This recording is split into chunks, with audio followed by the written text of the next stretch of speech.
Hello दोस्तों, स्वागत करता हूं आपका अपने इस यूट्यूब चैनल में।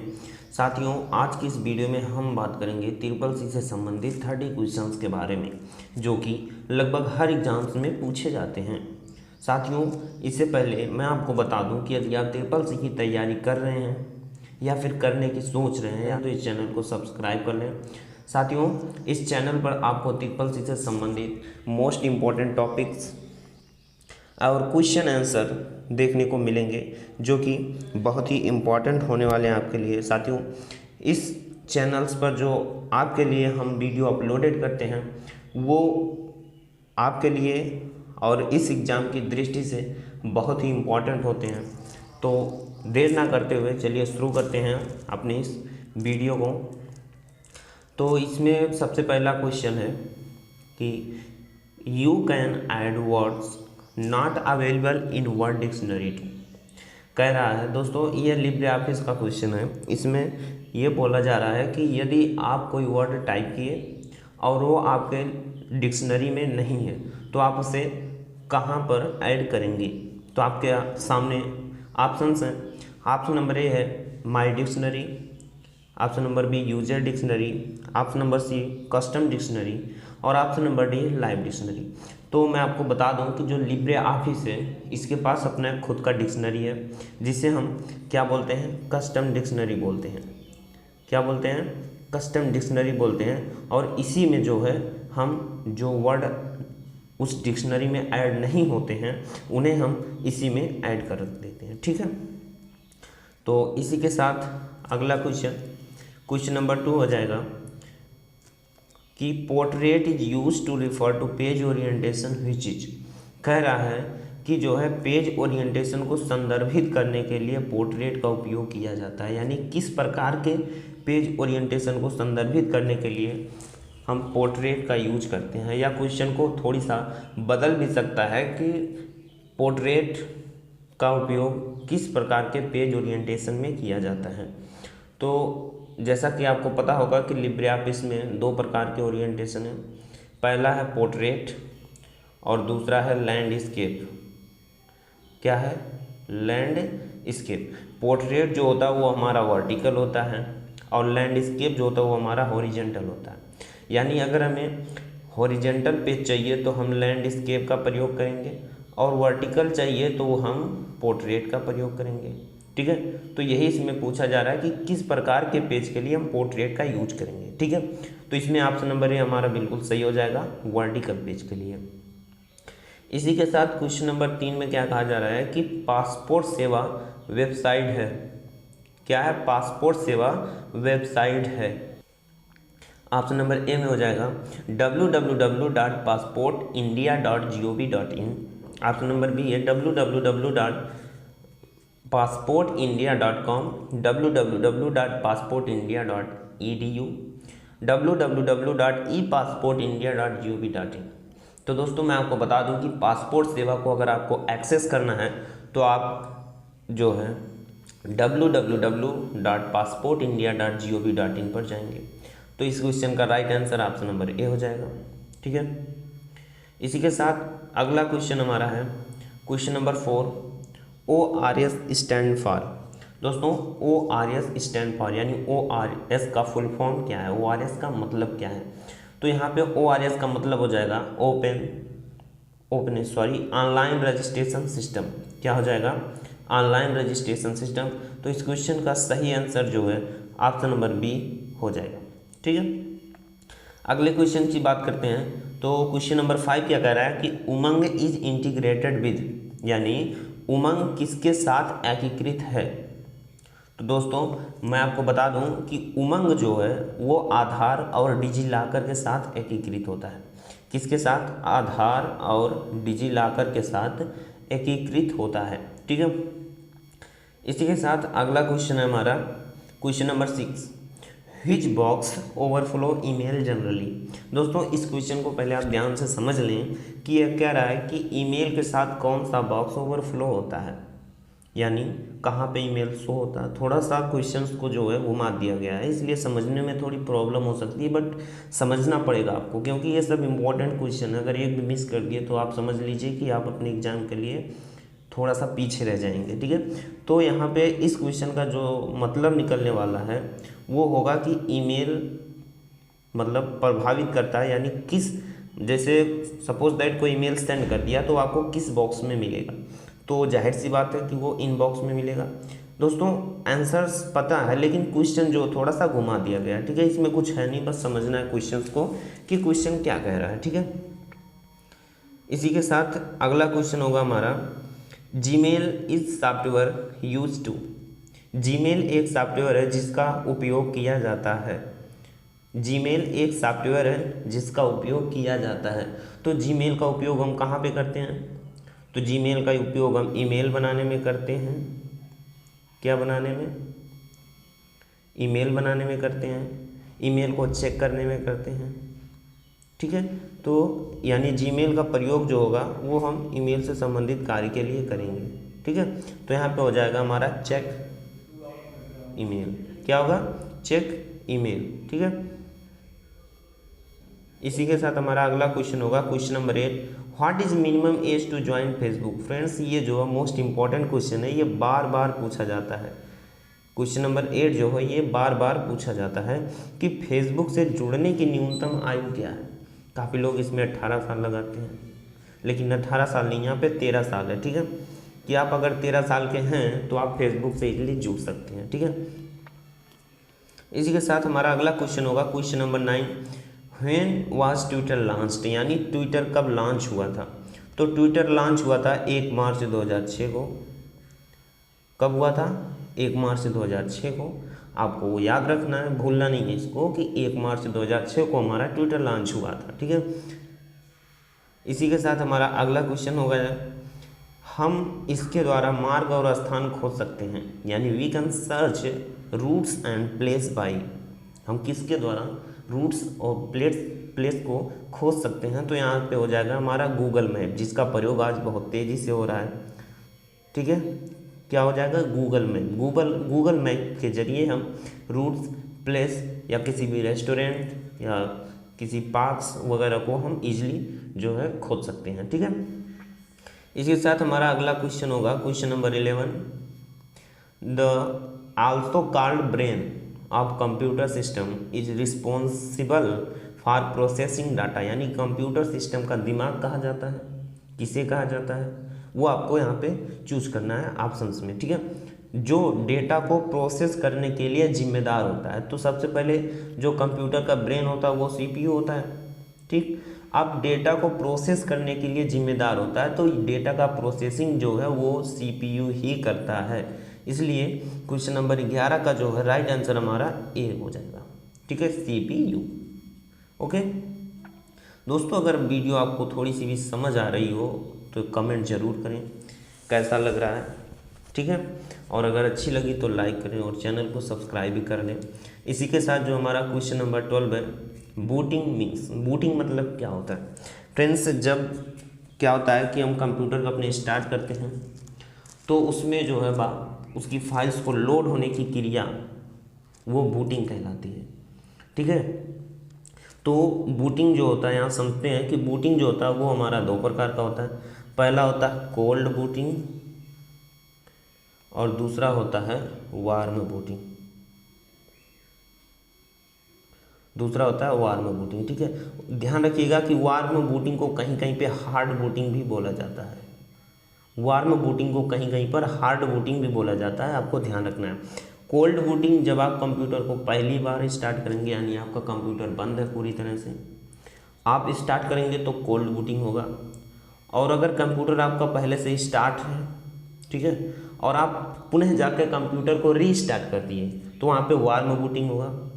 ठीक है, और यहाँ समझने वाली बात ये है कि कभी कभी क्वेश्चंस में थोड़ा सा घुमा देता है कि बोलता है कि बिना कोल्ड बूटिंग के हार्ड बूटिंग संभव है, ट्रू फॉल्स में दे देगा, तो ये फॉल्स हो जाएगा, क्योंकि जब पहले से कंप्यूटर स्टार्ट होगा तभी आप रीस्टार्ट करेंगे, तो बिना कोल्ड बूटिंग के हार्ड बूटिंग संभव नहीं है। ठीक है, बिना हार्ड बूटिंग के कोल्ड बूटिंग हो सकता है, लेकिन बिना कोल्ड बूटिंग का हार्ड बूटिंग नहीं होगा। तो इसमें जो हमारा वो राइट आंसर होगा रीस्टार्ट द कंप्यूटर। ठीक है, यहाँ स्टार्ट भी हो सकता है, यानी स्टार्ट द कंप्यूटर ये भी हो सकता है, लेकिन यहाँ पे रिस्टार्ट दे रखा है और इससे संबंधित कोई ऑप्शन नहीं है, तो हमें ऑप्शन नंबर ए को ही टिक करना पड़ेगा। ठीक है, चलते हैं इसी के साथ आगे। Core two Duo is type of, Core two Duo is type of, तो दोस्तों ये जो है एक प्रोसेसर का प्रकार होता है।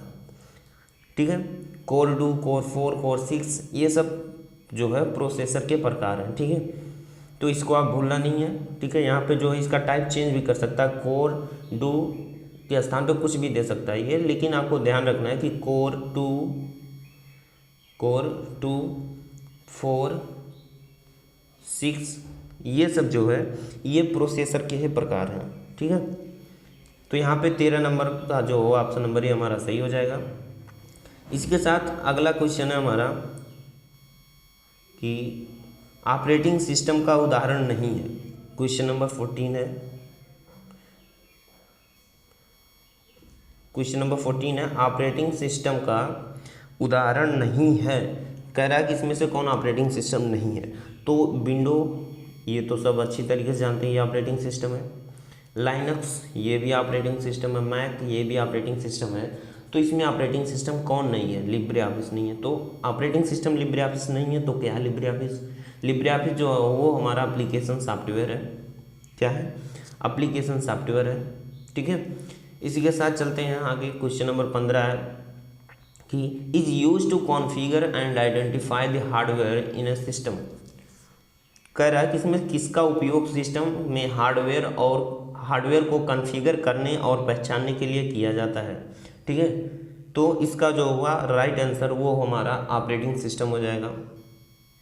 क्या हो जाएगा? ऑपरेटिंग सिस्टम हो जाएगा, क्योंकि अगर कोई हार्डवेयर आपके सिस्टम से कॉन्फ़िगर है, ऐड है, तो वो ऑपरेटिंग सिस्टम ही ऐड करता है। ठीक है, उसे पहचानता कौन है? ऑपरेटिंग सिस्टम ही। यानी हर एक वर्क के लिए जो आप कंप्यूटर पर अपने कर पाते हैं, चाहे वह हार्डवेयर से संबंधित हो चाहे वह सॉफ्टवेयर से संबंधित हो, उसका जिम्मेदार ऑपरेटिंग सिस्टम है। अगर आपका ऑपरेटिंग सिस्टम सही है तो सब कुछ सही है। ठीक है, इसी के साथ जो अगला क्वेश्चन होगा हमारा question number 16, Libre office writer is an software. तो लिब्रे ऑफिस राइटर अभी हमने बताया जो है किस प्रकार का सॉफ्टवेयर है? एप्लीकेशन सॉफ्टवेयर है। तो ऑप्शन नंबर ए जो हमारा बिल्कुल सही हो जाएगा। इसके साथ अगला क्वेश्चन है OpenOffice and AbiWord. दोस्तों ये थोड़ा सा नया हो सकता है, लेकिन जो है ये भी बहुत ही इम्पोर्टेंट अपने आप में। कह रहा है कि OpenOffice and AbiWord ये क्या है? यहाँ पे कुछ क्वेश्चन आपको समझ में नहीं आ रहा होगा कि इसमें करना क्या हमें, लेकिन यहाँ पे जो इस क्वेश्चन को करना है वो हमें बताना है कि ये दोनों क्या है, ओपन ऑफिस और एबी वर्ड। तो इसका जो राइट आंसर हो जाएगा हमारा वो हो जाएगा OSS। क्या हो जाएगा? OSS। ठीक है फ्रेंड्स, यहाँ जो OSS है ये क्या है? ओपन सोर्स सॉफ्टवेयर है। क्या है? ओपन सोर्स सॉफ्टवेयर है। ठीक है, इसको आप याद रखिएगा। इसी के साथ जो अगला क्वेश्चन हमारा क्वेश्चन नंबर 18 क्या कह रहा है कि Bhim mobile app is use for, यानी भीम मोबाइल ऐप जो है वो किस लिए यूज किया जाता है? तो आपको थोड़ा सा भी याद अगर आ रहा होगा कि भीम मोबाइल ऐप जो है ये मनी ट्रांसफ़र के लिए यूज किया जाता है। जिस प्रकार से आप फ़ोन पे गूगल पे का यूज करते हैं वैसे ही भीम मोबाइल ऐप का भी यूज किया जाता है। ठीक है, तो यहाँ पे हमारा क्वेश्चन नंबर 18 का ऑप्शन नंबर ए सही हो जाएगा। और इसी के साथ अगला क्वेश्चन है क्वेश्चन नंबर 19 कि to permanently delete the file without sending it to the recycle bin. यानी ये कह रहा है कि बिना रिसाइकल बिन में भेजे हुए किसी फाइल को आप परमानेंटली डिलीट कैसे करेंगे? तो दोस्तों ये आपको पता होगा कि जब हम किसी फाइल को नॉर्मली डिलीट करते हैं तो वो हमारा स्टोर होता है जाके रिसाइकल बिन में, और यही क्वेश्चन पूछा जा रहा है कि हमें डिलीट करना और रिसाइकल बिन में स्टोर ना हो। तो हमें क्या करना होगा? फाइल को सिलेक्ट करना होगा, उसके बाद शिफ्ट प्लस डिलीट की को प्रेस करना होगा, तो वो फाइल हमारा बिना रिसाइकल बिन में जाए परमानेंटली डिलीट हो जाएगा। ठीक है, याद रखना है, बहुत ही इंपॉर्टेंट शॉर्टकट की है जो कि आपके जीवन में भी प्रयोग होगा अगर आप कंप्यूटर क्षेत्र में हैं तो। ठीक है, इसी के साथ हमारा अगला क्वेश्चन होगा क्वेश्चन नंबर 20। क्या कर रहा है कि is a presentation program in LibreOffice. LibreOffice में एक प्रेजेंटेशन प्रोग्राम क्या है, यानी यहाँ पे साफ साफ पता चल रहा है कि ये कह रहा है कि लिब्रे ऑफिस में प्रेजेंटेशन प्रोग्राम क्या है, यानी आप प्रेजेंटेशन को बनाते कहाँ पे हैं। तो राइटर पे तो नहीं बनाएंगे, कैल्क पे नहीं बनाएंगे, कहाँ पे बनाएंगे, इम्प्रेस पे बनाएंगे। ठीक है, तो क्वेश्चन नंबर 20 का हमारा राइट आंसर क्या हो जाएगा, सी, इम्प्रेस हो जाएगा। ठीक है, वैसे राइटर का यूज हम कहाँ करते हैं, टेक्स्ट को लिखने के लिए। ठीक है, राइटर की यूज हम टेक्स्ट को लिखने के लिए करते हैं। कैल्क का कहाँ पे यूज करते हैं, कैल्क का यूज हम अपने डाटा को जो है क्या करते हैं, डाटा का एनालिसिस करते हैं कैल्क पर। इम्प्रेस पर प्रेजेंटेशन बनाते हैं। ठीक है, तो ये आपको याद रखना है। इसी के साथ क्वेश्चन नंबर 21 क्या कह रहा है, compiler is an example of. Compiler एक एग्जाम्पल है, यानी कंपाइलर का एक एग्जाम्पल क्या है। तो इनमें से हमें बताना है कि पहला जो एप्लीकेशन सॉफ्टवेयर हो जाएगा, दूसरा सिस्टम सॉफ्टवेयर, तीसरा ऑपरेटिंग सिस्टम, चौथा नन ऑफ दिस। तो यहाँ पे कंपाइलर बता रहा है, तो कंपाइलर एक सिस्टम सॉफ्टवेयर का पार्ट है। मैं बता दूं आपको कि कंपाइलर जो है वो एक सिस्टम सॉफ्टवेयर का पार्ट है, ना कि एप्लीकेशन सॉफ्टवेयर का। लोग यहीं पे गलती करते हैं, जो कंपाइलर को एप्लीकेशन सॉफ्टवेयर टिक कर देते हैं, जबकि कंपाइलर जो जब आप ऑपरेटिंग सिस्टम को इंस्टॉल करते हैं अपने सिस्टम के अंदर, तो उसी के साथ जो हमारा कंपाइलर आ जाता है। तो इस स्थिति में जब हम ऑपरेटिंग सिस्टम को इंस्टॉल करते हैं, जो फाइलें वहाँ हमें तुरंत मिल जाती हैं, वो होता है हमारा सिस्टम सॉफ्टवेयर। और वहाँ पे कंपाइलर मिला तो कंपाइलर भी हो जाएगा हमारा सिस्टम सॉफ्टवेयर। ठीक है, तो इसी के साथ जो क्वेश्चन नंबर 21 का जो हो जाएगा हमारा ऑप्शन नंबर सी सही हो जाएगा। ठीक है, और क्वेश्चन नंबर 22 है, इन विच शॉर्टकट की is used for hanging indent in MS word. क्या कह रहा है, जिसमें MS वर्ड में इंडेंट हैंग करने के लिए शॉर्टकट की का उपयोग किया जाता है। तो इसमें जो है हम Ctrl+T का प्रयोग करते हैं। किस शॉर्टकट की का, Ctrl+T का प्रयोग करते हैं। ऑप्शन नंबर ए जो हमारा बिल्कुल सही हो जाएगा, Ctrl+T। ठीक है, इसी के साथ अगला क्वेश्चन है, hard disk driver are considered storage. Hard disk driver को स्टोरेज माना जाता है। तो हार्ड डिस्क जो क्या है वो परमानेंट स्टोरेज है, तो जो परमानेंट हो जाएगा वो हमारा नॉन वोलेटाइल हो जाएगा। ठीक है, जो परमानेंट स्टोरेज होगा वो हमारा नॉन वोलेटाइल स्टोरेज होगा। तो ऑप्शन नंबर बी जो हमारा बिल्कुल सही हो जाएगा। अब जैसे जो स्टोरेज हमारा वो परमानेंट नहीं होता उसे हम वोलेटाइल बोलेंगे। इसका एक अच्छा सा एग्जाम्पल हमारा हो जाएगा रैम। क्या हो जाएगा, रैम। ठीक है, इसी के साथ जो हमारा अगला क्वेश्चन हो जाएगा 24 नंबर, व्हाट इज इंटरनेट, यानी इंटरनेट क्या है। तो इंटरनेट क्या है, इस स्थिति में अगर आपसे पूछा जाए कि इंटरनेट क्या है, तो यहाँ पे आपको करना क्या है कि इंटरनेट जो होता है वो कोई अपने आप में नहीं है, वो छोटे छोटे नेटवर्क को ही मिलाकर एक बड़ा समूह बनाया जाता है जिसे हम इंटरनेट बोलते हैं। क्या बोलते हैं, छोटे छोटे नेटवर्क को मिलाकर एक बड़ा समूह बनता है जिसे हम इंटरनेट बोलते हैं। तो अब आसानी से आप टिक कर लेंगे कि vast collection of different network. क्या हो जाएगा, vast collection of different network, यानी अलग अलग नेटवर्क का कलेक्शन इंटरनेट है। राइट। अगर दोस्तों वीडियो आपको अच्छी लग रही हो तो एक बार प्यार से लाइक ज़रूर करें और कमेंट करें कि आपको कैसा लग रहा है। ठीक है, ताकि हमें भी एक नया मोटिवेशन मिलता रहे और ऐसे ही हम आपके लिए लगे रहें, आपकी तैयारी कराते रहें। ठीक है, क्वेश्चन नंबर 25 है, blockchain store data in the form of, यानी ब्लॉकचेन जो है वो डाटा किस रूप में स्टोर करती है। तो जाहिर सी बात है, ब्लॉकचेन हमारा है तो वो ब्लॉक के रूप में, यानी छोटे छोटे ब्लॉक के रूप में हमारे डाटा को क्या करती है, स्टोर करती है। ठीक है, अगर यहीं पे जो है ब्लॉक को हटा करके क्या किया जाए, ब्लॉक को हटा करके जो है हमें हार्ड डिस्क दे दिया जाए। क्या दे दिया जाए, हार्ड डिस्क नहीं, फ्लॉपी डिस्क दे दिया जाए।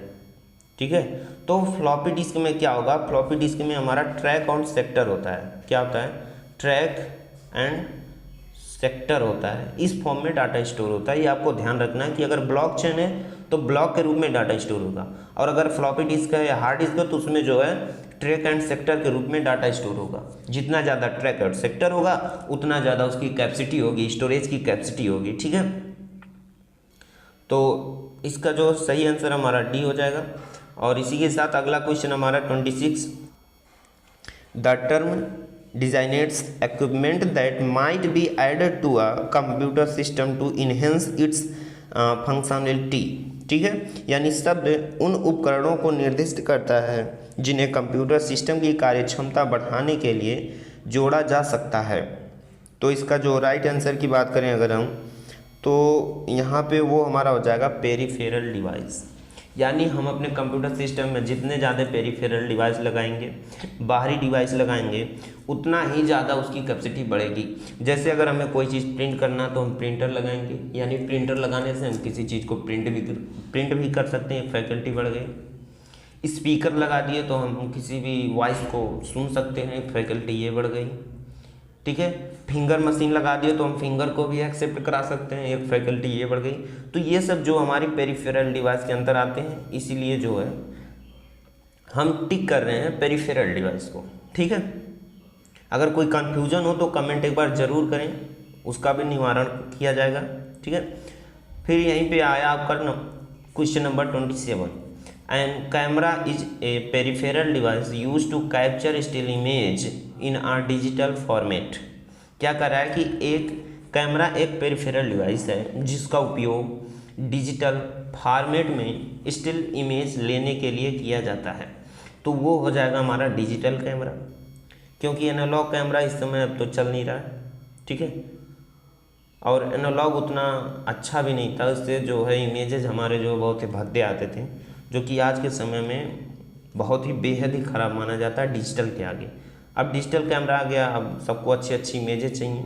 ठीक है, तो इसीलिए यहाँ पे हम ऑप्शन नंबर ए को जो है टिक कर रहे हैं कि ये डिजिटल कैमरा पेरिफेरल डिवाइस है जिसका उपयोग डिजिटल फॉर्मेट में स्टिल इमेज लेने के लिए किया जाता है। एनालॉग था वो हमारा जो है डिजिटल नहीं लेता था, वो एनालॉग यानी जो है बाइनरी फॉर्म में लेता था।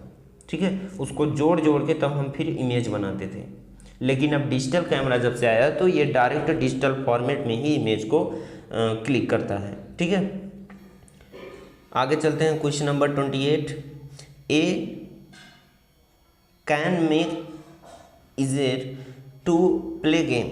यानी कह रहा है कि किसके ज़रिए हम अपने गेम को आसानी से खेल सकते हैं या अपने गेम को आसान बना सकते हैं, खेलना आसान बना सकते हैं। तो वो जैसे यहाँ पे माउस जॉयस्टिक स्कैनर दे रखा है, तो माउस से गेम खेलना तो काफ़ी मुश्किल है, लेकिन जॉयस्टिक एक प्रकार का पेरिफेरल डिवाइस है जिसके ज़रिए हम किसी भी गेम को ईजिली खेल सकते हैं।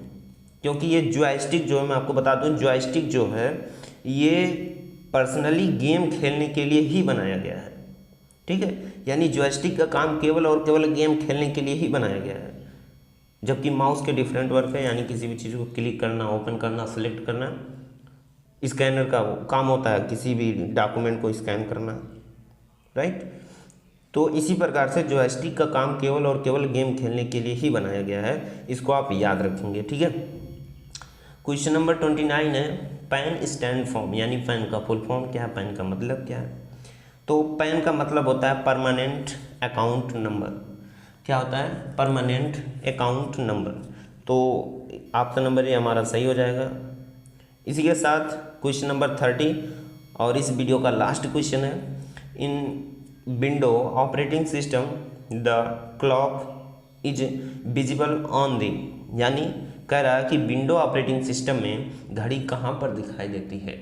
तो अगर आपने विंडो ऑपरेटिंग सिस्टम यूज किया है तो मैं आपको बता दूं कि नीचे जो आपको एक टास्क बार दिखती है, एक छोटी सी पट्टी दिखती है, जिसमें आपको साइड में जहाँ नोटिफिकेशन बार में आपको नोटिफिकेशन एरिया पे आपको देखने को मिलता है घड़ी, जिस पे डेट और टाइम दोनों होते हैं। तो इसका हमारा राइट आंसर टास्क बार हो जाएगा।